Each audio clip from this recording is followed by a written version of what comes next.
coisas. Então vamos agora para o primeiro caos, gente. Um caos aqui que eu vou contar para vocês, que foi o nosso querido assustado, o Israel, que mandou esse caos aqui para a gente. É um caos muito bom, eu gostei muito desse caos aí, e ele já mandou, já tem uns anos, aqui não tem um ano que ele mandou não, né, amor? Foi em 2020, né? 2020 também. É que, para quem não sabe, a gente tá lendo aqui uns causos antigos aí, né, de 2020, aí os mais antiguinhos. Isso, vamos fazer de um jeito diferente, a Dea vai ler, nós vamos, inspirado no super canal Assombrados, da Ana. A Dea é muito fã. Então eu vou ler para vocês, para deixar assim mais detalhada a história, sim, né? Para vocês assim. Causos que assustados que vocês mandaram para a gente. Então vamos lá, gente. Esse caos foi o nosso assustado Israel que mandou para a gente, e até os dias de hoje o Israel ainda manda uns causos aí para nós. Então ele começa assim: boa noite, me chamo Israel e vou contar um caos que aconteceu com minha mãe na Serra Catarinense, em Santa Catarina. Ah, Andréia, você não vai acreditar no que ela passou. Olha, olha, eu já li esse caos e só de falar essa partezinha aí já me arrepiei. Se vocês quiserem fazendo algum comentário, a gente vai colocando na tela aí sobre o caos. Sobre o caos. O título: A Vela, o Fogo e a Aparição Sobrenatural na Serra de Santa Catarina. Começando assim. Era inverno de 1998, entre junho e agosto, quando meus pais decidiram subir a Serra Catarinense com alguns casais de amigos, a fim de passar um fim de semana na casa de outro casal amigo que morava na serra. A ideia era aproveitar o clima frio, as paisagens deslumbrantes, a companhia dos amigos. Parecia ser a receita perfeita para um final de semana divertido e relaxante. Assim que chegaram, prontamente os casais começaram a deixar suas coisas nos cômodos em que ficariam. A casa não era grande, então cada um teria que se acomodar em colchões no chão pelos cômodos, e o restante que não coubesse dentro da casa armariam barracas do lado de fora para dormir. Como eu era recém-nascido na época, o casal dono da casa colocou um colchão para meus pais e eu dormirmos em um quarto desocupado dentro da casa. O quarto era vazio, não tinha nem lâmpada e nem tomadas, mas para dormir estava bom aquele cantinho. Será? Como de costume, os casais de amigos cantaram, comeram, beberam e a noite toda em frente ao fogão a lenha. A energia e a alegria eram contagiantes.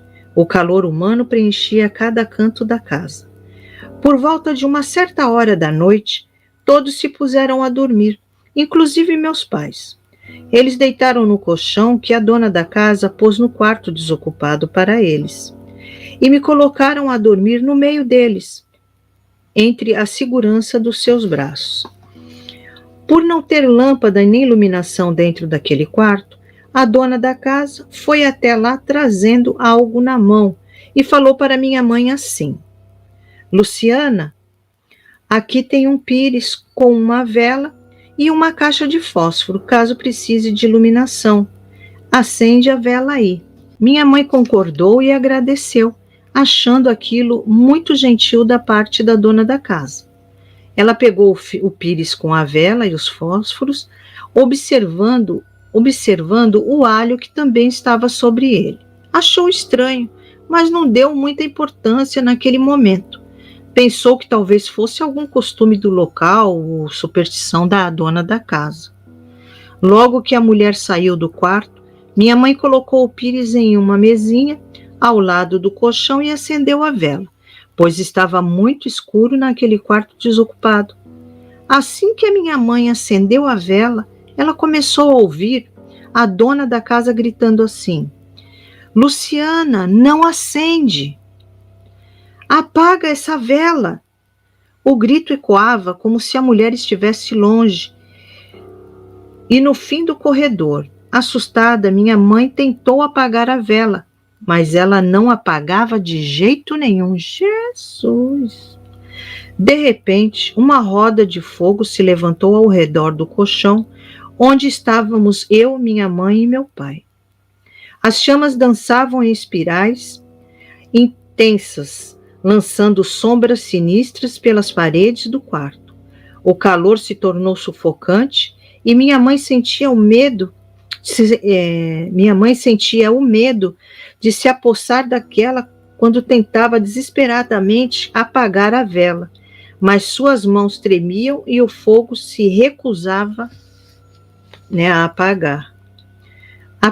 Após a roda de fogo se levantar, um rosto enorme, vermelho, com chifres diabólicos, surgiu flutuando em cima do colchão onde estávamos deitados. Seus olhos brilhavam com uma malícia maligna e sua risada macabra enchia o quarto, ecoando pelas paredes. Ele gargalhava muito, uma gargalhada horripilante, como se estivesse se divertindo com o desespero da minha mãe, tentando apagar a vela e acordar o meu pai. Mas nenhum de nós dois acordava de jeito nenhum. Enquanto aquele rosto gargalhava em cima da gente, o fogo da roda se alastrava, consumindo o ar e preenchendo o quarto com um cheiro de enxofre. A voz da dona da casa ainda ecoava dentro do quarto, pedindo para minha mãe apagar a vela. Tudo acontecia ao mesmo tempo, e foi somente quando minha mãe começou a rezar fervorosamente, invocando a proteção divina, que a voz cessou, o fogo diminuiu e o rosto demoníaco evaporou do nada. Olha só. Ao mesmo tempo, um silêncio dominou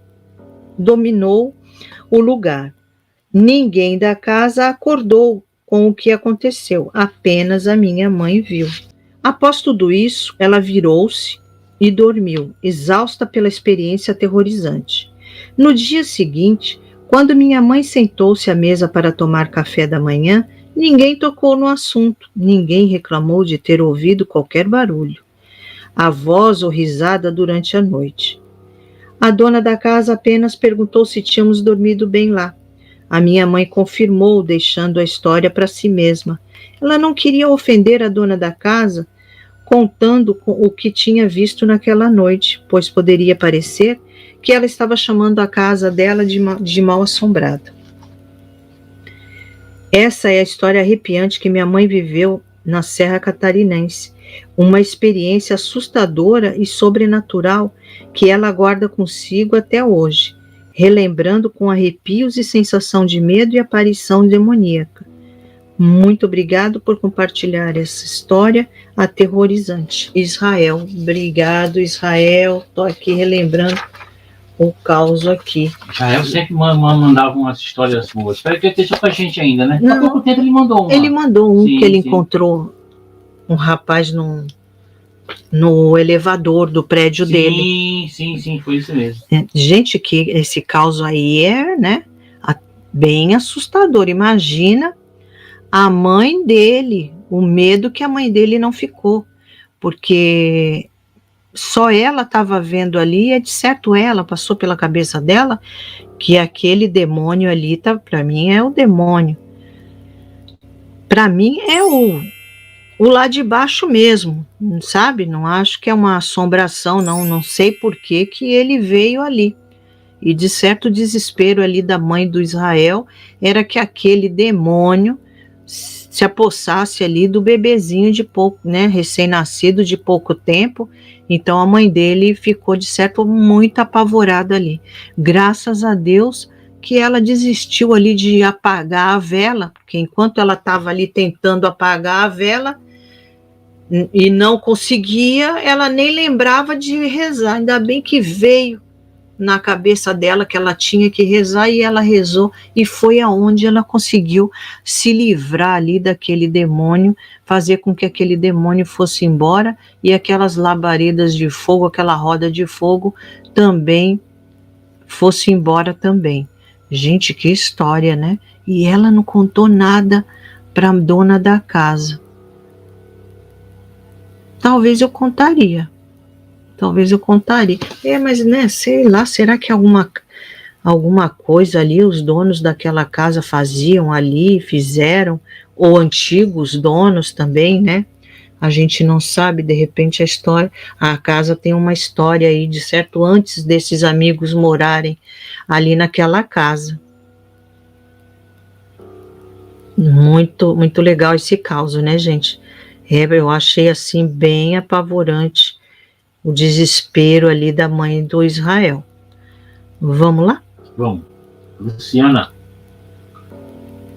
Marcos concordou, é isso? Aí ela mandou uma história ali em cima ali, mas em relação aí ao que você contou, na Serra Catarinense o pessoal pratica muita goetia. É um tipo de magia, né? Tá, agora achei, tá. Deve ser magia, né? Um certo de magia negra. Sim, alguma coisa, porque porque onde aparece essas coisas assim, coisa boa não é.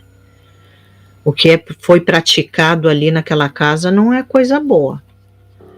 Aqui, seitas também, pode ser. Aqui a Cláudia diz que quando sente o cheiro de enxofre, é o próprio, né? Eu acho que era o lá de baixo mesmo. Sim. A Cláudia falando, bom causo.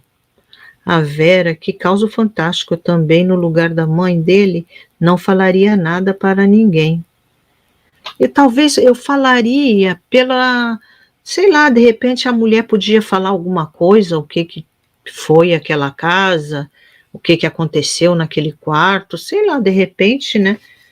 Mas aí vai de cada um. Mais algum comentário? A Luciana.